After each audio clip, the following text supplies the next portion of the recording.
Don't look at that, Sumin murmured, her hand sliding deliberately across Shin Hyun-woo's shoulder as she leaned over his executive chair.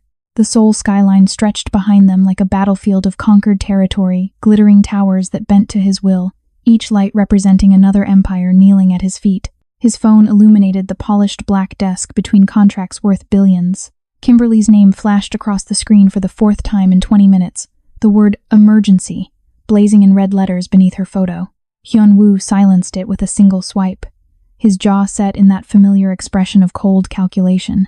The dark tattoo coiling up his neck, a serpent devouring its own tail, pulsed beneath his pristine white collar as he turned his attention back to the territorial maps spread before him. My wife understands that the Incheon consolidation doesn't pause for domestic interruptions, he said, his voice carrying the weight of a man who'd never been told no and survived to enforce that lesson. He reached for the whiskey Sumin had poured, the amber liquid catching the city lights. She knows I'm securing the Western port operations tonight. The phone vibrated again. This time, a text preview scrolled across the locked screen. Hyun-woo, please, they're here. I don't know how much time Sumin's fingers, cool and practiced, turned the phone face down before he could read the rest. The Jung Syndicate won't wait, she whispered, her matching white blouse creating an unsettling mirror image of the man she stood behind 2 pieces of the same calculating machine. Her subtle smile held secrets that would only reveal themselves when it was far too late, and neither should you.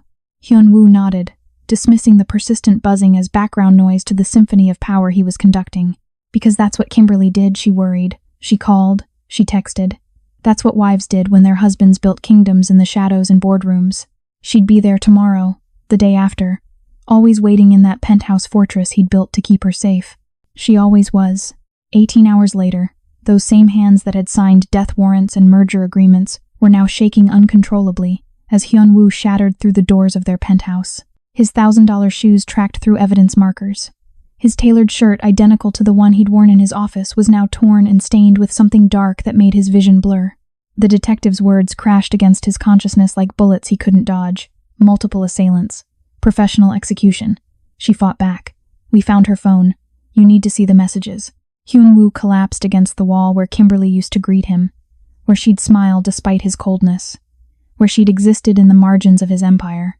The penthouse had 17 rooms, but suddenly he couldn't find air in any of them.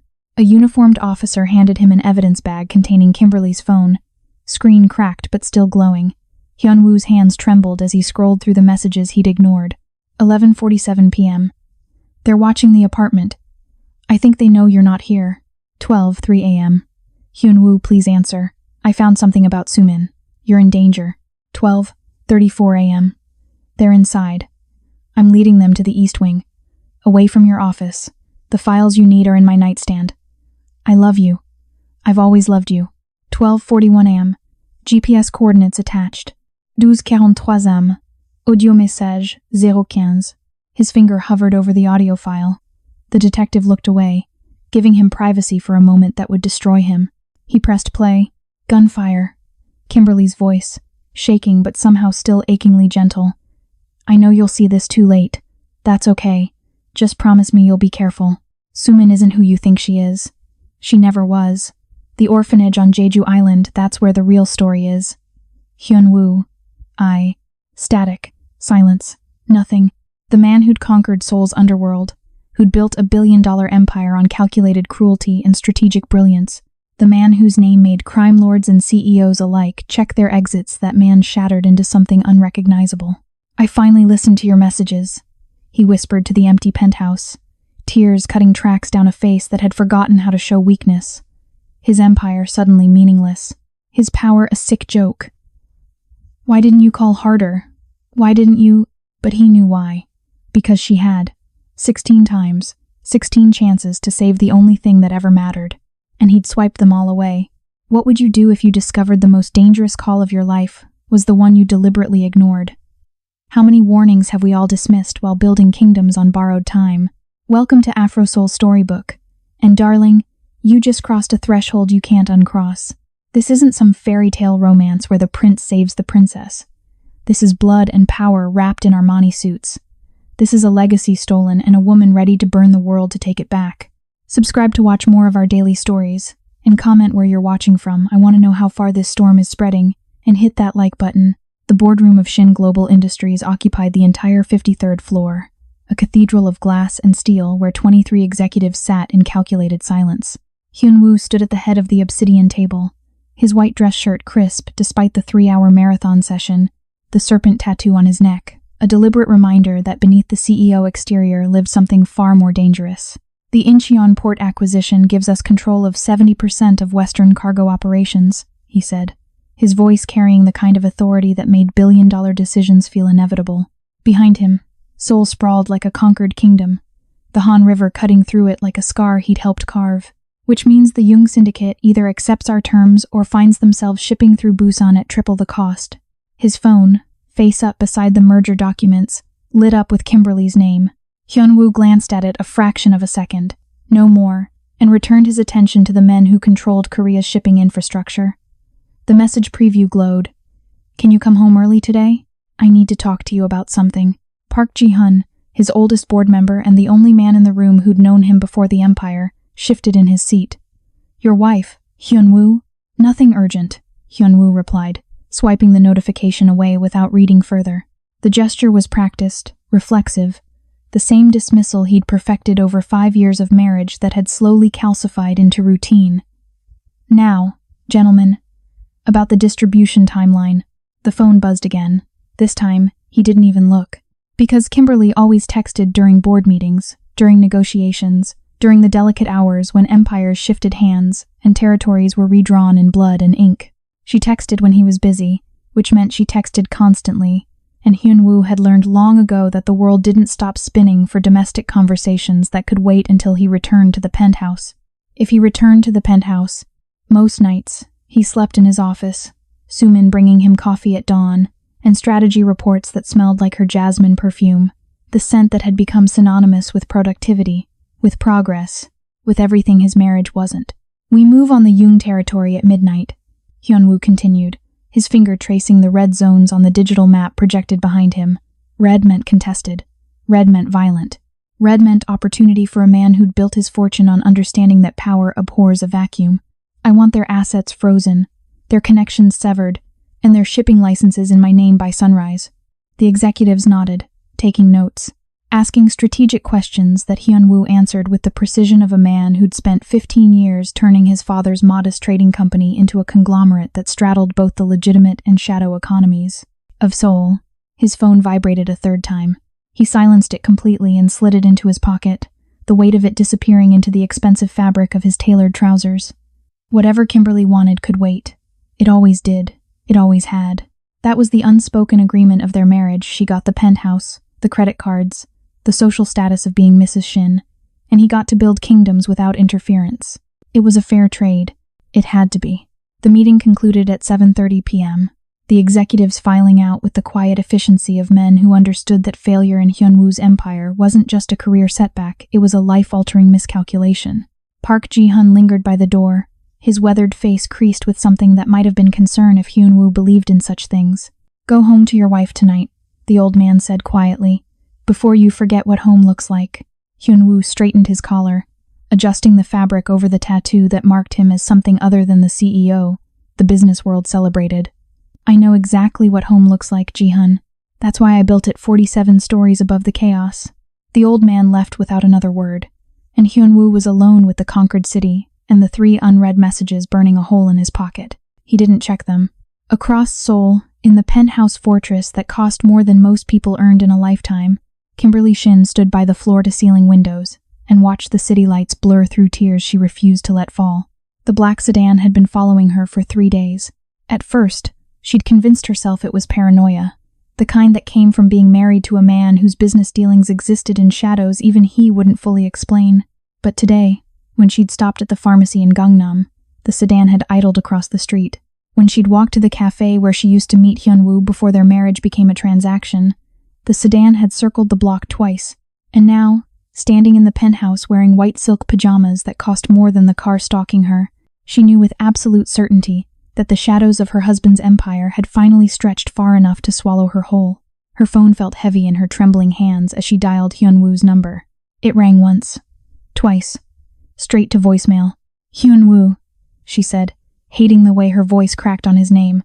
I know you're busy with the Incheon deal. I know I'm interrupting. But I think someone's following me. I think...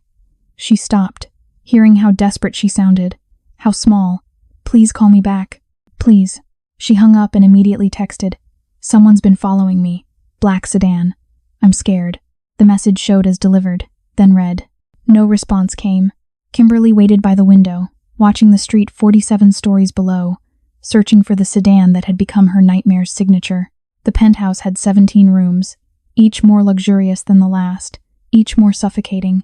She tried to make it a home once, filling it with photographs from their early days, fresh flowers in every room, books she thought Hyun-woo might read if he ever slowed down long enough to remember he'd once promised to grow old with her. He never slowed down.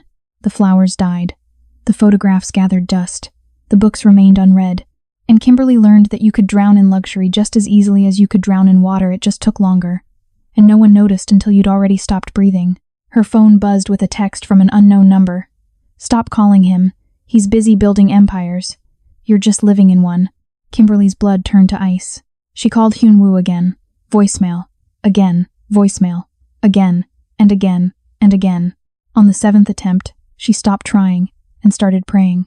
Hyun-woo emerged from the boardroom to find Sumin waiting in his office, her white blouse catching the city lights in a way that made her look like she belonged in this world of glass and shadows. She held a tablet in one hand and a crystal glass of whiskey in the other. Her subtle smile the same one she wore during hostile takeovers and quiet eliminations. The young syndicate responded, she said, handing him the whiskey. They're not accepting terms. Then we don't give them terms, Hyun-woo replied, taking the glass and draining half of it in one swallow. The burn felt good, familiar, like everything else in this office that made sense when the rest of his life felt like maintaining a museum exhibit. We take what we want. Sumin's hand rested on his shoulder light, possessive, a gesture that had become commonplace over the past year. You're always so decisive. It's one of the things I admire most about you. His phone buzzed in his pocket. He ignored it. The midnight operation requires your signature on the transfer documents, Sumin continued, her fingers trailing from his shoulder to his collar, adjusting it in a way that felt too intimate, too practiced. And your presence at the warehouse. The men need to see that you're leading this personally. Hyun-woo nodded, setting the empty glass down and reaching for his jacket. His phone buzzed again. And again. The vibrations felt distant, irrelevant, background noise to the symphony of calculated violence he was orchestrating. Sumin tilted her head, her dark eyes catching his. Your wife is persistent tonight. My wife doesn't understand timing, he said, the words coming easier than they should have, the dismissal reflexive. She never has. Perhaps she's lonely, Sumin offered, though her tone suggested she didn't particularly care either way. 47 stories is a long way up, easy to feel isolated. Hyun-woo pulled his phone out, finally glancing at the screen. 7 missed calls, 12 text messages. The most recent one read, Emergency. Please answer. I'm not safe. He stared at it for 3 seconds, his jaw tightening. Kimberly had used emergency before, when the penthouse Wi-Fi went down, when she needed him to attend a charity gala, when she wanted him to remember their anniversary. The word had lost its meaning through overuse, becoming just another way she tried to pull his attention away from the empire he was building. She'll be fine, he said, pocketing the phone and dismissing the red notification banner that screamed for his attention. She's in the most secure building in Seoul. Nothing can touch her there. Sumin's smile widened, just fractionally. Of course. Nothing can touch her. They left the office together.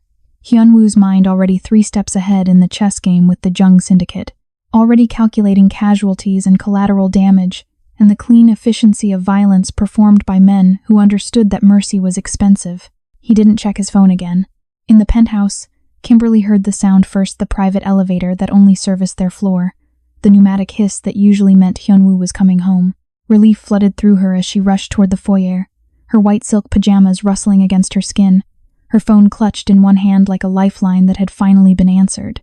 Hyun-woo, she called out, her voice breaking with relief and fear, and 5 years of accumulated desperation. Thank God, I've been trying to reach you. The elevator doors opened. 3 men stepped out. None of them were her husband. Kimberly froze, her mind struggling to process what her eyes were seeing.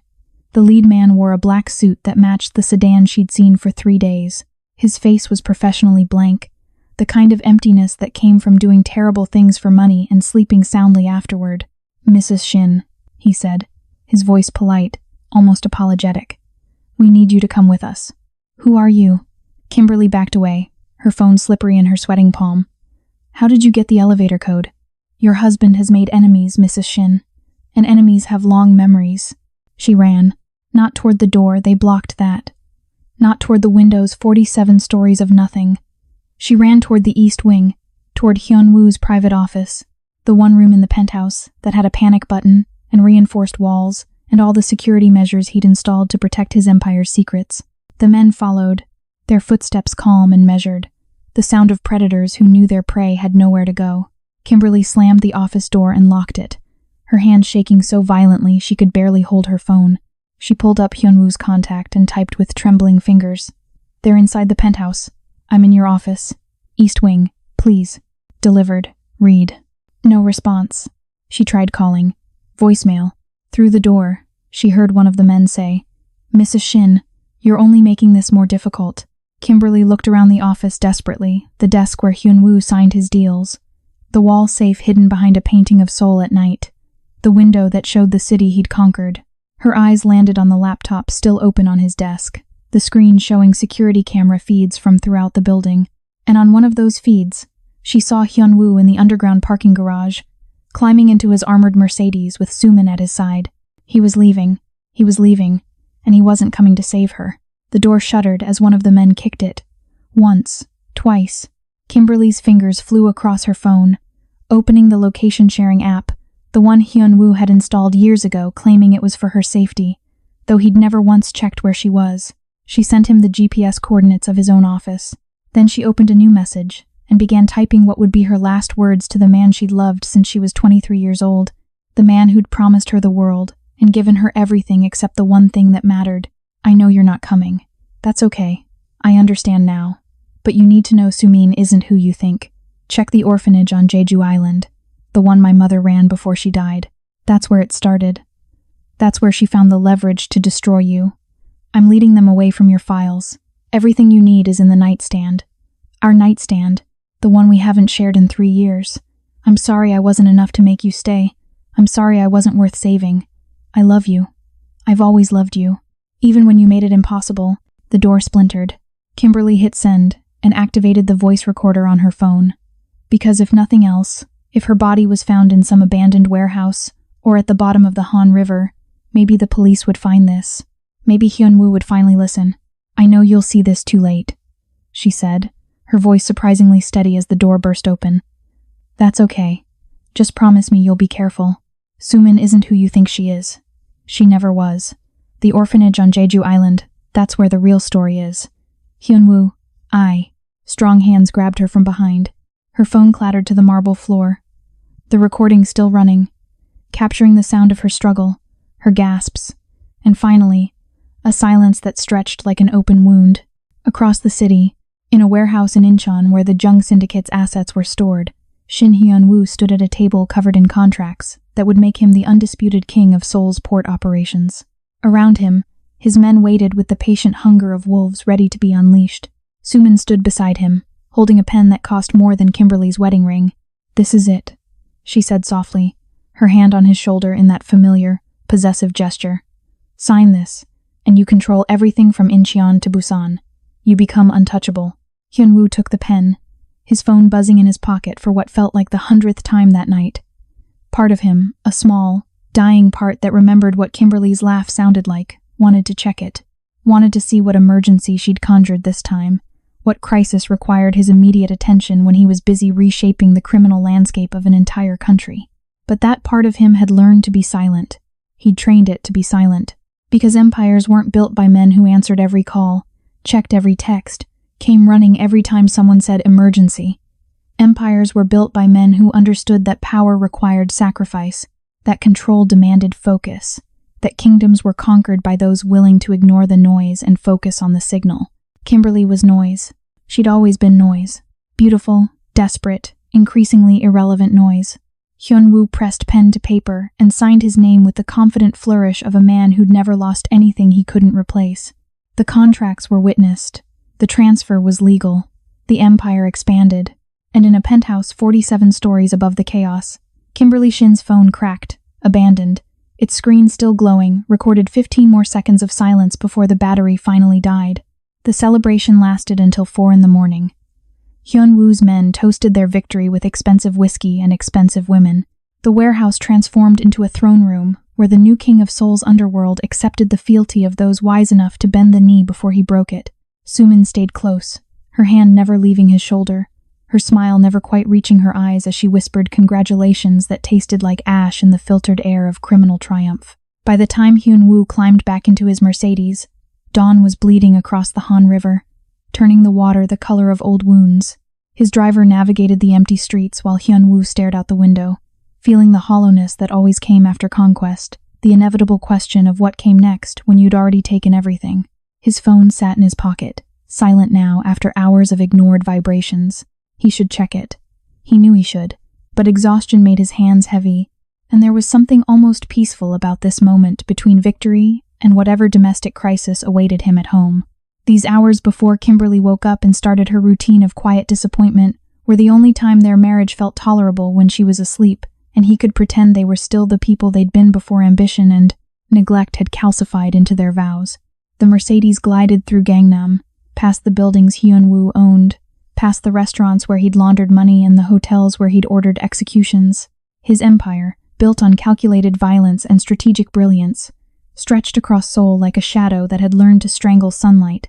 Finally, as they pulled into the underground garage of his building, he retrieved his phone. 43 missed calls, 67 text messages. The most recent was from Kimberly, sent at 11:47 p.m. 5 hours ago. "I know you're not coming. That's okay. I understand now. But you need to know Sumin isn't who you think. Check the orphanage on Jeju Island, the one my mother ran before she died. That's where it started. That's where she found the leverage to destroy you. I'm leading them away from your files. Everything you need is in the nightstand. Our nightstand. The one we haven't shared in 3 years. I'm sorry I wasn't enough to make you stay. I'm sorry I wasn't worth saving. I love you. I've always loved you, even when you made it impossible." Hyun-woo read it twice, his exhausted mind struggling to process the words that didn't make sense in the context of their marriage. Leading them away? Leverage? Destroy? He scrolled up through the earlier messages, each one a breadcrumb he'd ignored, each one screaming louder than the last. "They're inside the penthouse. I'm in your office. East Wing. Please. Someone's been following me. Black sedan. I'm scared. Emergency. Please answer. I'm not safe. Can you come home early today? I need to talk to you about something." His hands started shaking. He opened the voicemails, 7 of them, each timestamp another accusation. The first was Kimberly's voice, small and frightened. "I think someone's following me. Please call me back." The second, "Hyun-woo, I'm not imagining this. Please." The third, nothing but breathing and what might have been crying. The fourth through 6th, silence, as if she'd called just to hear his voicemail greeting, just to remember what his voice sounded like when it wasn't dismissing her. The 7th was 15 seconds long, time-stamped 11:51 p.m. Hyun-woo's finger hovered over it. His heart, that organ he'd taught to beat in rhythm with profit margins and body counts, suddenly hammering against his ribs like something trying to escape. He pressed play. Gunfire. Kimberly's voice, shaking but somehow still gentle, still forgiving in a way that made his vision blur. "I know you'll see this too late. That's okay. Just promise me you'll be careful. Sumin isn't who you think she is. She never was. The orphanage on Jeju Island, that's where the real story is.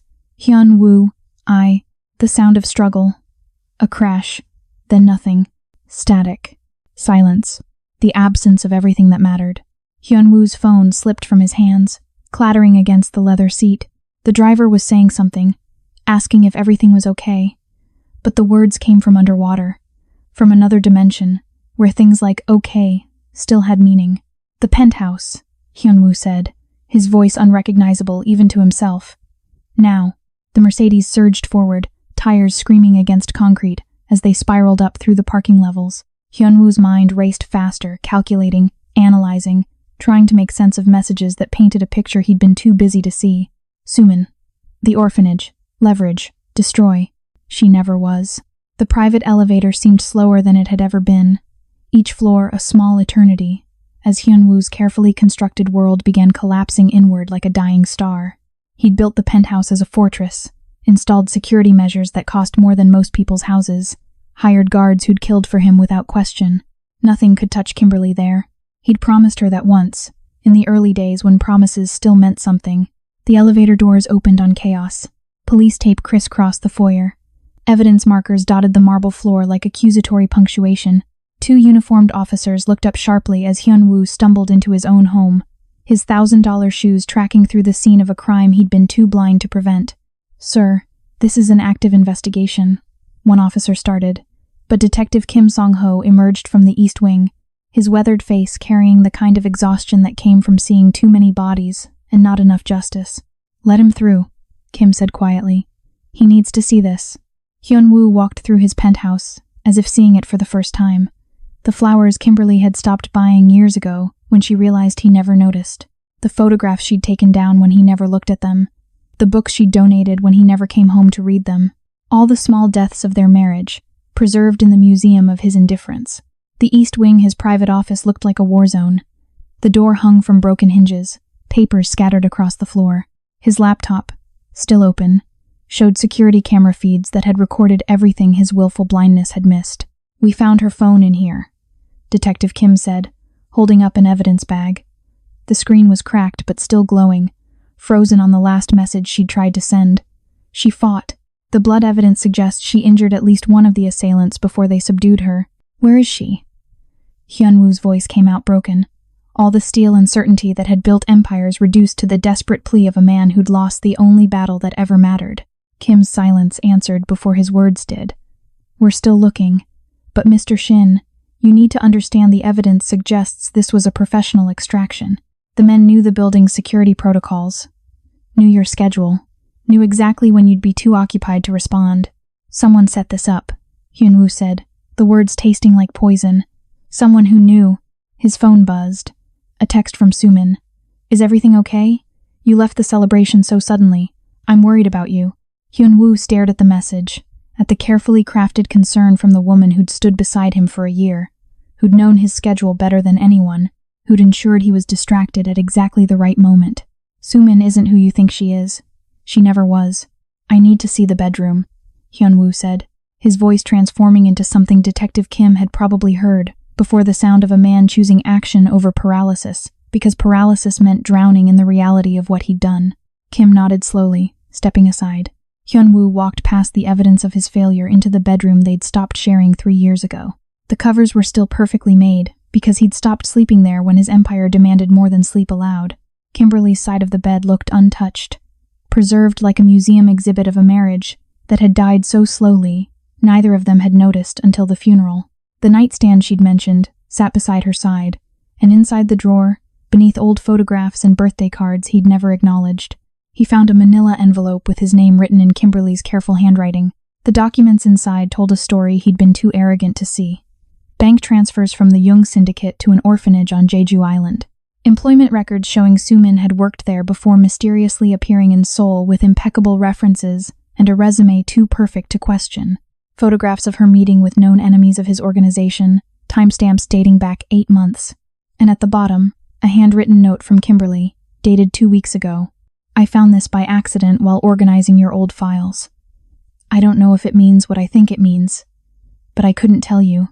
Every time I tried to talk to you, you were too busy. Every time I called, you were too important.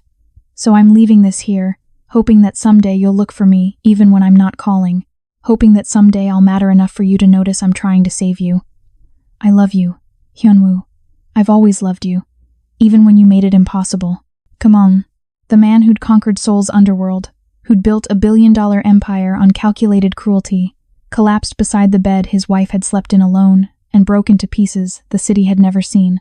Detective Kim found him there 20 minutes later, still clutching the envelope, still reading the note over and over as if repetition could change the past tense of every verb, could resurrect the woman who'd loved him despite every reason not to.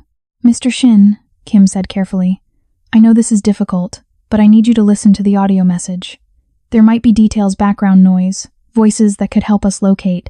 "I already heard it," Hyun-woo interrupted, his voice scraped raw. "In the car, but I need to hear it again."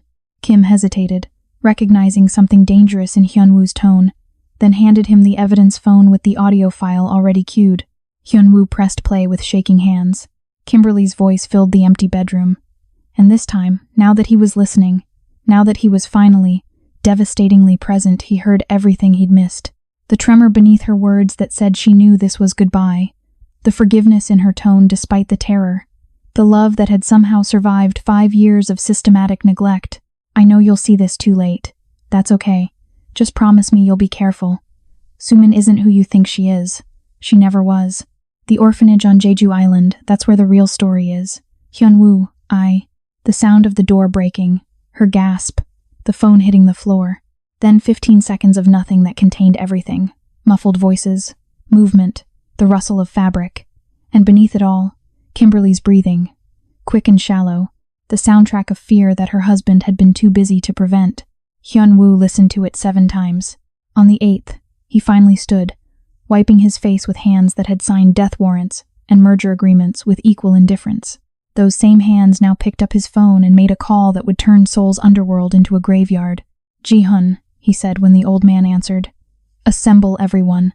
Every soldier, every asset, every contact who owes me blood or money. I want the Jung Syndicate erased. I want Sumin found. And I want it done before the sun sets tonight."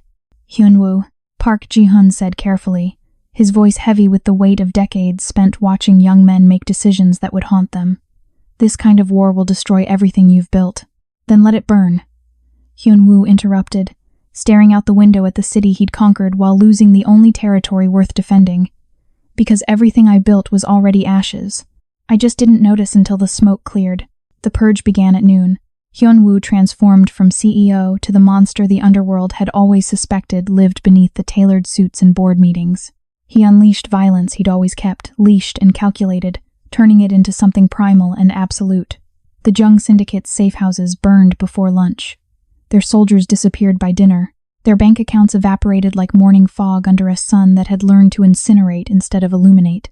Every connection they'd spent decades building was severed with the surgical precision of a man who understood exactly how to dismantle what he'd once used as a blueprint for his own rise. He moved through Seoul like a ghost conducting an orchestra of destruction, and the city that had bent to his will now trembled at his grief. By nightfall, the Jung Syndicate existed only in police reports and obituaries. He found Sumin at a private airport outside Incheon, her passport in hand, her escape route already planned with the same meticulous attention to detail she'd once applied to his calendar and his schedule and his systematic destruction. She didn't run when his men surrounded her, didn't beg, didn't even look surprised, just smiled that same subtle smile she'd worn while standing behind him, her hand on his shoulder, her jasmine perfume covering the scent of betrayal. "She was never supposed to die," Sumin said, her voice as calm as if they were discussing quarterly projections. "Just disappear. A message to you about the cost of unchecked expansion into Jung territory." "A message," Hyun-woo repeated, his voice empty of everything but the echo of Kimberly's final words. "She was my wife. She was your weakness," Sumin corrected, and for the first time, Hyun-woo saw the calculation behind her careful smiles, the strategic mind that had seen his blind spot and exploited it with the same ruthlessness he'd always admired in himself. "And in our world, weakness is fatal. You taught me that. Every decision you made, every person you dismissed as collateral, you taught me that power requires sacrifice." Hyun-woo looked at her, this woman who'd stood beside him for a year, who'd known exactly how to manipulate a man who'd forgotten to guard his blind side and felt nothing. No rage, no satisfaction. Just the vast, infinite emptiness of a man who'd won every battle except the one that mattered. "You're right," he said finally. "Weakness is fatal. I just never realized I was the one dying." He turned away, leaving her to his men and the kind of justice that existed in the spaces between law and survival. He didn't stay to watch. Didn't need to. Because no amount of blood would wash away the stain of his own culpability. No amount of vengeance would resurrect the woman who'd tried to save him while he was too busy being saved from things that didn't matter. The Jung Syndicate fell. Seoul's underworld trembled. The newspapers called it gang warfare, turf disputes, the inevitable collapse of criminal empires built on sand and blood. Only Hyun-woo knew it was something simpler. A man setting fire to everything he'd ever valued, because it had already burned down around him while he wasn't looking.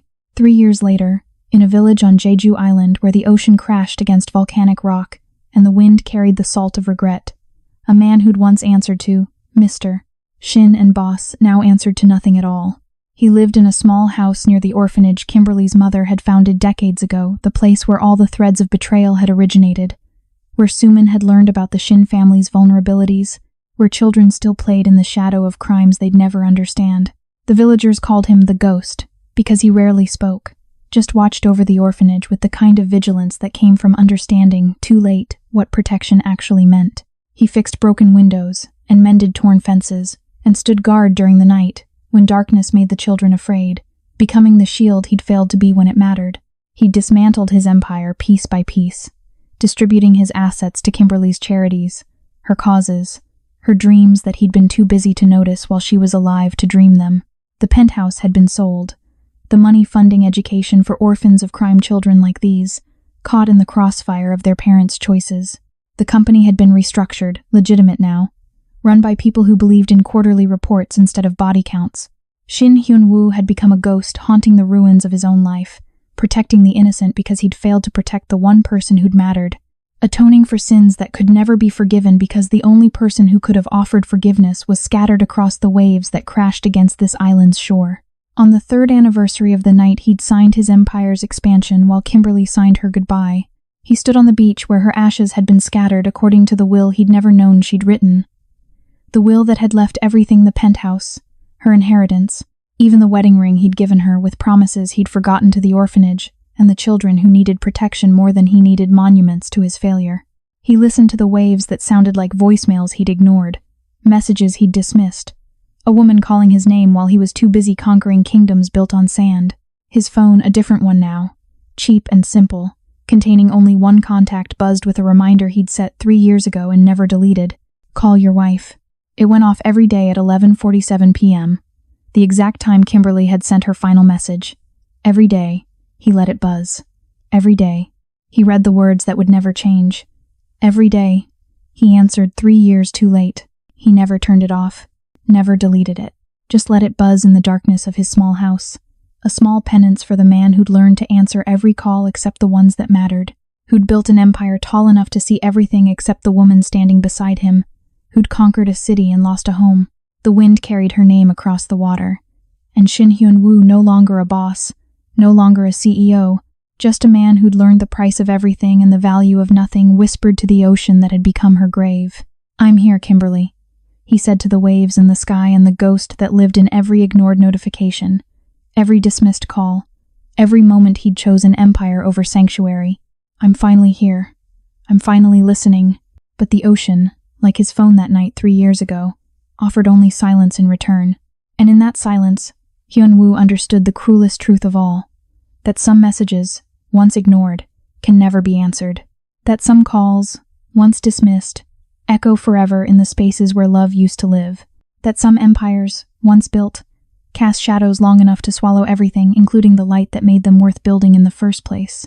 He stood on that beach until dawn broke over Jeju Island, watching the sun rise over water that held the ashes of the only kingdom that ever mattered, the only territory he should have defended, the only empire worth the cost.